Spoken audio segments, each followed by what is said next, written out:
With his thoughts on the Sony hack, and with us now from Washington, D.C., we have the CIA's former director for their Korea branch, Bruce Klinger, and also with us, former military assistant to Defense Secretary Rumsfeld and cybersecurity consultant for IBM, Steve Bucci. Thank you guys for being with us. Bruce, let me begin with you. I've been talking about those satellite pictures that show North Korea dark at night, South Korea with actual electric light bulbs that Thomas Edison invented a few years ago. It doesn't seem like the North Koreans can power a blender. Why should we believe that it was the North Koreans that broke into a multinational corporation's computer system the way this group did? They actually have a very extensive cyber warrior capability. They have 3,000 to 5,000 what they call cyber warriors in a unit called Bureau 121, part of their intelligence service, the General Reconnaissance Bureau. In addition, they have other hackers as part of the military. Hey, Bruce, can I interrupt you and ask you, how do you know that? Obviously, it's a very secretive society. Right. So how does the U.S. know that? Well, a defector from that unit, actually several defectors from that unit are in South Korea now. They've reported on the details of it. Also, really U.S. and South Korean officials have reported fairly extensively on that unit as well as the other units. Are you surprised, Steve, that a country that is backwards as North Korea would have the foresight to put together such a unit and apparently be able to hack into one of the most powerful entertainment corporations in the world? Well, the fact that North Korea has the capability does not surprise me. It doesn't take that many people or that much capability to do what they did. What's surprising was how poor Sony's defenses were in the face of this attack. Now, Steve, do you know that it was just Sony, or should I be worried about my bank? Should I be worried about my employer? Should Americans be worried that their employers are just as lax about this as Sony?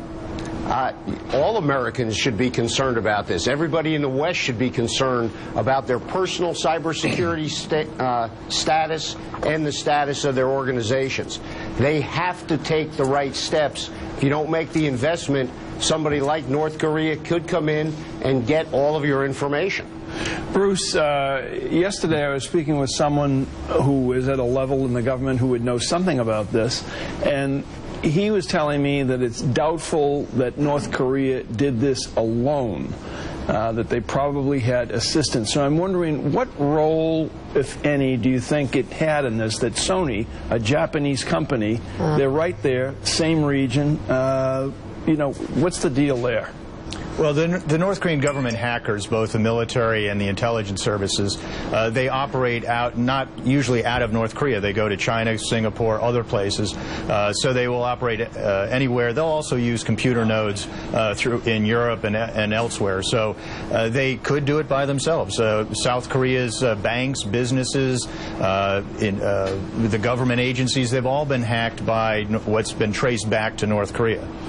Bruce, it's Willie Geist. The only way shutting down this movie and not letting people go see it in theaters makes sense is if we believe that this group, and if it is North Korea could carry out its threat, excuse me, to carry out a 9/11, as was said in the threat. Do you believe that North Korea has the capability to threaten the United States at home, to threaten movie theaters, as they claim to?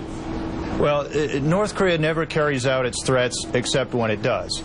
It's done a number of military attacks against South Korea. It's jammed South Korean airliners flying in and out of Seoul Airport. They have done a number of acts of terrorism in the past, usually against South Korea. They blew up an airliner in midair, killing over 100 people. They've tried to assassinate the South Korean president several times. Whether they would try an attack on U.S. soil, I think, is far, far less likely.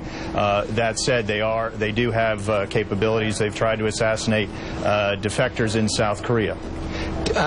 Given the extensive capability you've just articulated for North Korea's ability to hack into Sony's computers, or presumably lots of other people's, why have we not seen more examples of this? Why have they not done this on a larger scale? Well, they've done several attacks, mostly in South Korea, but they have hacked U.S. government agencies a couple years ago.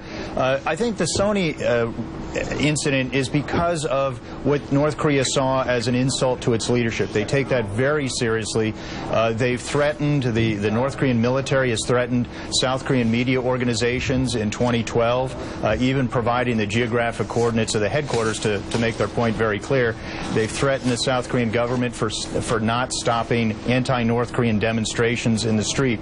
So they respond to anything that they see as insulting to their leaders. All right, Roland has a quick question. Roland? She mentioned the attacks on South Korea by North Korea, but what evidence, intelligence we have if they can somehow attack us here? Sleeper cells, spies, what do we have to say that can actually happen on American soil? No, I think that's far less likely. Certainly they can attack with cyber units. I don't think there are sleeper cells here. So, physical attacks are much more likely to have occurred in South Korea. I don't think the theaters here were in danger. I think it was a mistake for Sony to pull the movie. Steve, what's the difference, the degree of difficulty in breaking into Sony's structure as opposed to the grid here or, our large financial institutions?